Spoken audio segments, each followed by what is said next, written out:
എവിടെയാണ്? എന്താ ചിത്ര? സർ, ആരൊക്കെ എന്റെ പിന്നാലെയുണ്ട്. അവരെന്നെ കൊല്ലും, അത് ഉറപ്പാ. പ്ലീസ് എന്നെ രക്ഷിക്കണം. മൈ ഗുഡ്നസ് ചിത്ര, നീ ഇത് എവിടുന്നാ സംസാരിക്കുന്നത്? കരോൾ ബാഗിനടുത്തുള്ള ബൂത്തിൽ നിന്ന്. ചിത്ര, ഡോണ്ട് വറി. ഈ സിറ്റുവേഷനിൽ നീ ഡൽഹിയിൽ നിൽക്കുന്ന അപകടമാണ്. എത്രയും പെട്ടെന്ന് ഇവിടെ നിന്ന് രക്ഷപ്പെട്ടേ പറ്റൂ. അതുകൊണ്ട് ഞാൻ പറയുന്നത് ശ്രദ്ധിച്ചു കേൾക്കണം. ഞാൻ ബാംഗ്ലൂരിലുള്ള എൻ്റെ ഒരു ഫ്രണ്ടിന്റെ നമ്പർ തരാം.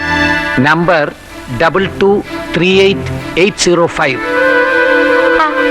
നീ എത്രയും പെട്ടെന്ന് അവിടെ എത്തണം. ശരി.